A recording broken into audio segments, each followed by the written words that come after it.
Alright, first up, this is about investing. I'm not a day trader, and neither should you be.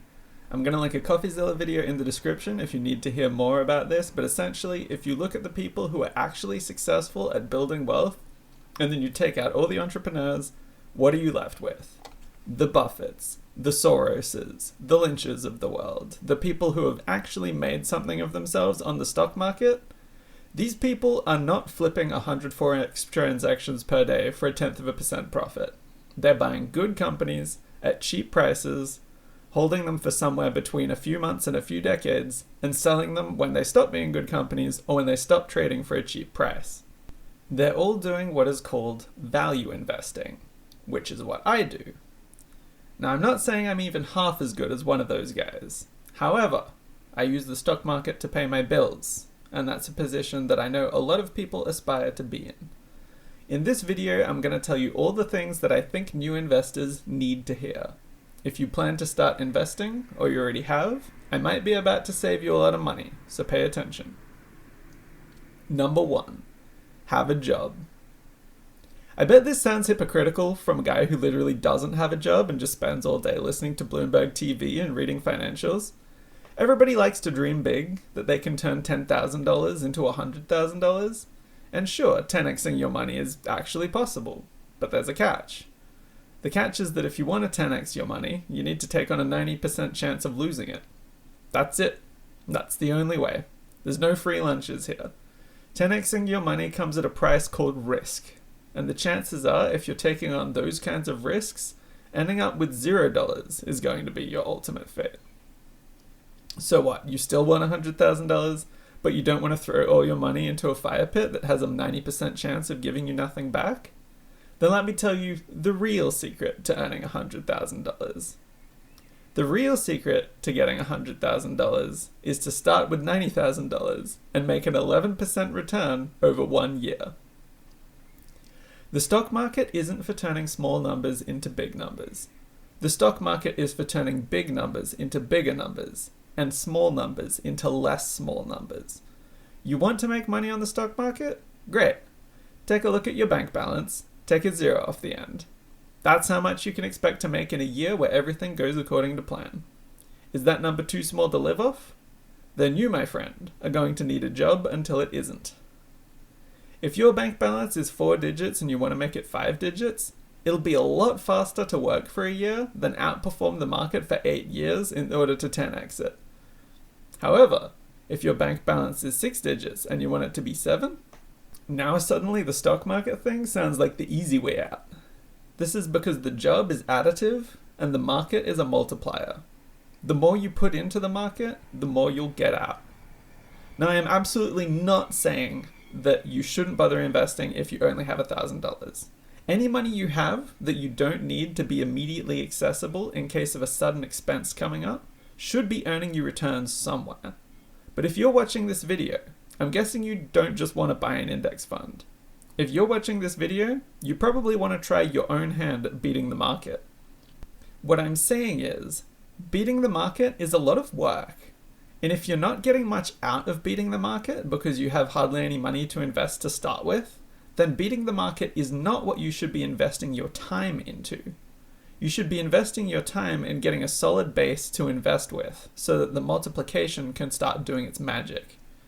Meanwhile, you can throw your money in an index fund and not give it a second thought, and in doing so, you will beat more than 50% of investors.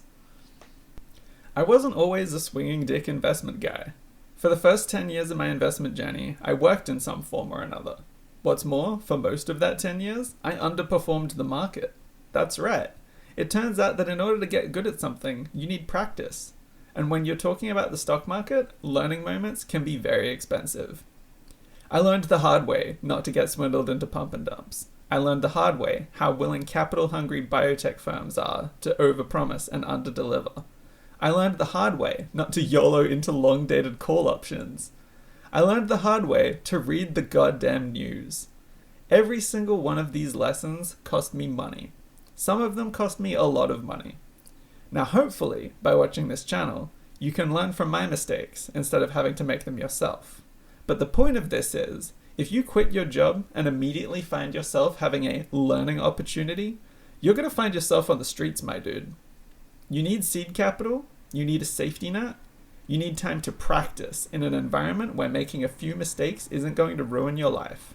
And for that, you need a job. Number 2, read the goddamn news. Charts are pretty. Everybody likes charts. Some people like charts so much that they base all their investment decisions off them. Now, that's not my thing, but if that was my thing, I would still read the goddamn news. The basic principle of making money on the stock market is to buy when the squiggle is at the bottom and sell when the squiggle is at the top. Everybody knows that if you buy and then the squiggle goes down, you must be dumb. A lot of new investors take this to a seemingly natural conclusion. If the squiggle goes down and then you buy, you must be less dumb than all the people who bought it yesterday. This is not necessarily true. This is because companies are not just charts, they are real things which exist somewhere on the planet. And as real things that exist, sometimes the news happens to them. If you buy shares in a debt-laden company for $10 per share, and overnight all their facilities burn down, and it is revealed that their products have given everybody who used them a terminal illness, and now they're being sued for trillions of dollars, and you manage to sell those shares the next day for a 50% loss, then you, my friend, are Captain Big Brain. You are the least dumb human being on the planet Earth, yes sir, because you have managed to sell a completely worthless asset for $5 a pop. You may as well have printed that money out of thin air, given the chances you had of getting even a single penny back out of that investment. Now imagine the squiggle enjoyer who saw that 50% drop and immediately decided that it was a bargain and bought it for $5 per share. That squiggle enjoyer would have earned the dubious honor of having maybe the smallest brain of all time, and essentially set all his money on fire simply for failing to read the news. If a stock has experienced a sudden and unusual decline in price, the chances are it has been the victim of some kind of unforeseen event that is going to impact its future profitability. Also, don't make the mistake of thinking I'm just talking about company news. Your portfolio's profitability is also impacted by things like changes in government policy, economic data, and commodity price fluctuations. If you want to know what your portfolio is actually worth, and not just what the market price is, you need to read the news and watch the prices of commodities that your company consumes or produces. Bloomberg is my favorite source for news if you have that kind of money to throw around. Some of their video content is also put up for free on YouTube about half a day after airing. If you're on a budget, anything is better than nothing, but if they cut to somebody with a microphone asking a random person on a street what they think, turn it off immediately because you're watching garbage. The more professors, fund managers, bankers, and equity strategists they have on, the better. If it's printed media, you can look up the LinkedIn of the author to make sure they actually have a qualification in something related to economics or finance, to make sure you're not just getting some clueless journalist. The 2-minute finance report the ABC puts out is great, but outside of that segment, their regular news anchors can be a bit A good source of finance news is going to be hard for you to understand at first, but that's a good thing. If you want to overcome your own cluelessness, you're going to need to learn. You're going to need to learn what OPEC is, what the Fed is, what a yield curve is, which assets move in what direction when country X starts bumming country Y. The fact it's hard to understand means you're on the right track. If it was easy, everybody would be doing it. Number 3, work out a valuation. Price is what you pay. Value is what you get. When you buy shares in a company, you are always doing so in the hope that the company is going to make more money per dollar invested than all the other companies you didn't buy. And yet, something I see in almost all new investors is a total disregard for how much money the company is actually making. The stock market is largely a game of prediction, and so something I see a lot is they tend to hyper-focus on the prediction aspect. I am going to buy shares in this company because I think their earnings will go way up this quarter, they declare. Which, to the untrained ear, is a proposition that makes perfect sense, but in actual fact is complete nonsense. Up or down is meaningless if you don't know what you're starting with. Think of it like this. Imagine a street market, where every stall is selling sealed boxes with money inside. Imagine you're walking through this market with a friend, when one of the hawkers yells out, "Come sir, you simply must buy this box. It is a bargain. It only costs $5, and next month it will contain 20% more money.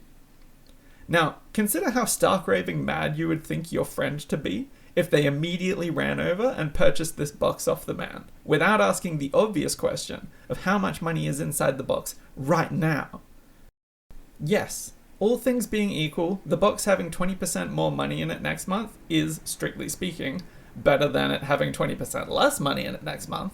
But taken in isolation, the question of whether it will grow or shrink is completely irrelevant if it has hardly anything inside to start with. You have to simultaneously consider the price of the box, the amount inside, and your expectation of future changes. Once you know all of these things, and only then, it is possible to come up with a sensible conclusion about how much is a fair amount to pay for the box. That's what a valuation is. A determination of the price that is fair to pay for the company. So if the market price, or the market valuation, is less than the fair valuation, you're getting a good deal.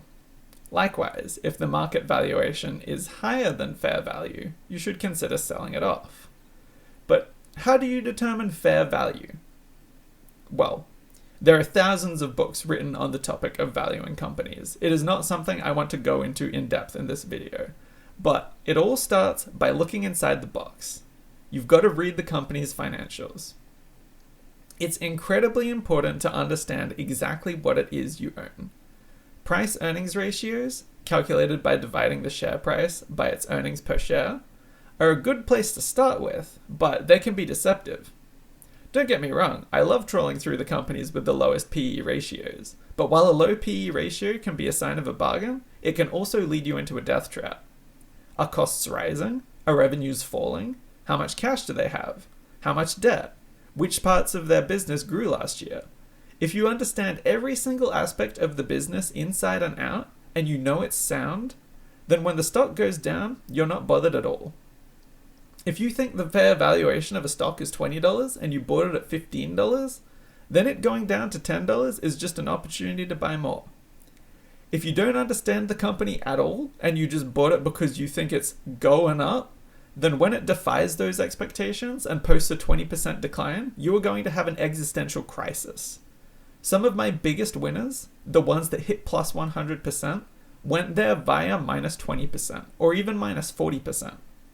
If you don't understand the company inside and out when that happens, you're going to panic and you might sell a big winner for a loss. Or worse, you might buy a company that is garbage in the first place without realizing it. In which case, only being down 40% means you got off easy. If you seriously want to make it as an investor, I suggest you go research some simple ways to value companies. Some of the most basic ones are as simple as multiplying two numbers. It's better to do it badly than to not bother valuing a company at all. As you get more experienced, you will start to learn when to bend the rules, when the formula isn't telling the whole story.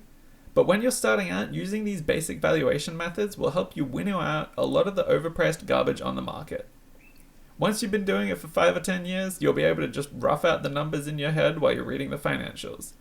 These days, if I look at 5 companies, 4 of them will go straight in the trash without me ever writing anything down. I only break out the calculator when I think I've found a winner. Number 4. Don't go in too hard. / wash tubs and thimbles. I have a certain philosophy when it comes to the stock market. Not everybody shares this philosophy, but it served me very well. That is, for every stock in your portfolio, you should try and own the exact amount of that stock which is necessary for you to not care at all whether it goes up or down. Now, how does that make any sense? You buy a stock, it goes up, you sell it, repeat. So, obviously if you own a stock, you want it to go up, right? Well, not exactly. If you own 0 of a stock, you obviously want it to go down, because then you have the option of buying it for cheaper. On the flip side, if you're all in, you obviously want it to go up, because you have no way to take advantage of it going down, or your capital's already invested. Somewhere in the middle, somewhere between owning 0 and being all in, there is a sweet spot. There is an amount that you can own, which will make you indifferent to whether the price goes up or down. That amount is different for every investor and every stock they look at. But I believe this sweet spot is what you should be aiming for when you buy shares. This approach has a load of benefits, but one of my favorites is how low stress it makes investing. You can lose $20,000 in a day, but as long as there's no negative news to back it up, you aren't going to lose any sleep that night. This is great not just because it prevents you from worrying yourself into an early grave, but taking the emotion out of it also helps prevent you from making dumb emotional decisions.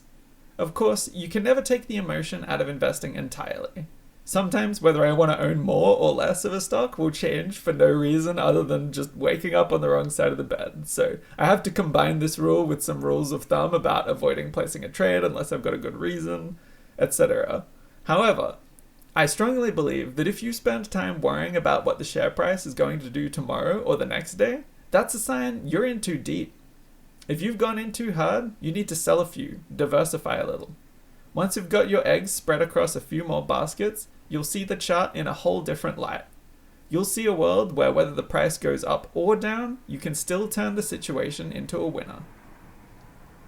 The other side of this philosophy is that owning an amount which makes you indifferent to the price action also stops you from not going in hard enough.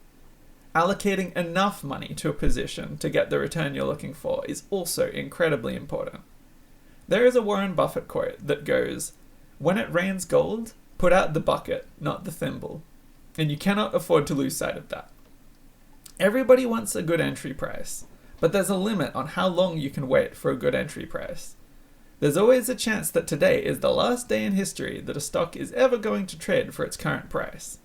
There are corpses who are still waiting for a good entry on Microsoft. If a stock goes to the moon tomorrow and you were waiting for a good entry, then it's too late, my dude. You missed the boat.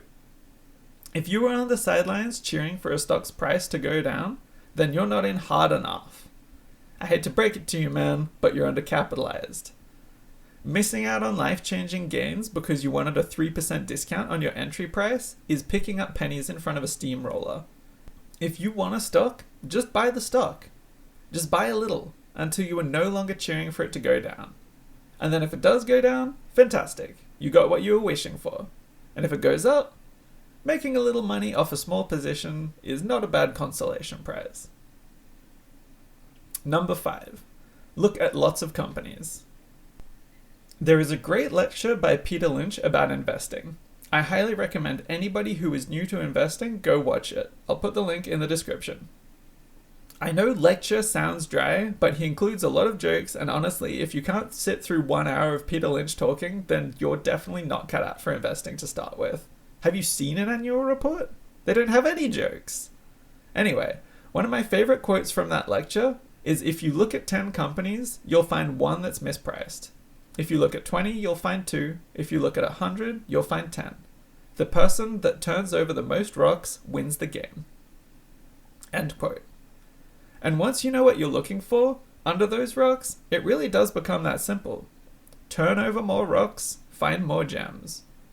This is especially important when you're first starting out, because a lot of new investors get some idea or receive some tip or get convinced by some forum post that they've found this one company which is going to be the next big thing. And it's very easy to believe that when that's the only company you're researching. But I promise you, if you've only looked at 5 stocks and you've already fallen in love with one of them, it doesn't matter how good you think it is. If you study another 100 companies, you'll find 5 which make your current pick look like total garbage. And if there's 5 companies out there that make your current pick look like total garbage, you should probably sell your current pick and go find them. Number 6, let your winners run. Now, if you've followed all the other rules, then chances are you've found a winner. I'm not saying that you're a winner on average. I'm just saying that statistically, during the process of you losing all your money, at least one of the numbers should be green. So how do you manage a winner? Early in my investing career, that is, before I was any good at it, I was notorious for picking good stocks, selling them for a 4% gain a few weeks later, and then spending the next year watching them go up and up and up. I can think of 4 tickers just off the top of my head that I flipped for pocket change as a teenager that went on to increase 30, 80, or 1000% over the next couple of years. Had I learned this lesson sooner, I might actually have Lambo money by now. Although, come to think of it, if I did have a Lambo, the only use I would have for it is selling it to buy more stocks, so whatever. Anyway, the point is, I was a totally paper-handed bitch who immediately sold out as soon as he saw the color green, and kept on missing out on life-changing gains over and over again. However, something happened that revolutionized my approach to investing. I got a real job. And people with real jobs pay tax. You see, in Australia, if you hold a stock for 12 months before selling it, then any capital gains you realize on the sale are cut in half for tax purposes. This means if you're paying a top marginal rate of 30% and you make a $10,000 gain, then by holding it for 12 months before selling it, you'll get to keep an extra $1,500. Fortunately, by the time I entered the workforce, I was much older and wiser. From the experiences of the last 10 years, I had realized I was selling way too early and missing out on big gains, and I was trying hard to kick this habit. But there was a deep primordial part of me that still struggled to keep my hand off the sell button anytime I saw green. But realizing that pushing that button would cause me to take an immediate and avoidable loss to the taxman was the push I needed to stop selling and start letting my winners run. And holding for 12 months in order to get these tax breaks turned out to be one of the most transformative changes I ever made to my investing approach. It is no exaggeration to say that if this tax break wasn't there to help me hold my winners and let them run, there's a very good chance that my wife and I would still be living in a public housing apartment with insulation so poor that you could hear the neighbors pissing at 90 decibels. If you've picked a good stock and it starts moving up, you need to believe in the valuation you've made and wait until it gets at least close to it. That's half the point of coming up with a valuation in the first place. It's not just about which company to buy, it's when you need to sell them. Alright, there it is, folks. You are ready to not make some of the mistakes I made when I was starting out. I do an ongoing series that follows my investing journey, so check that out in the description if you haven't already. And if you enjoy it, sub so you can see the next one. Catch you later.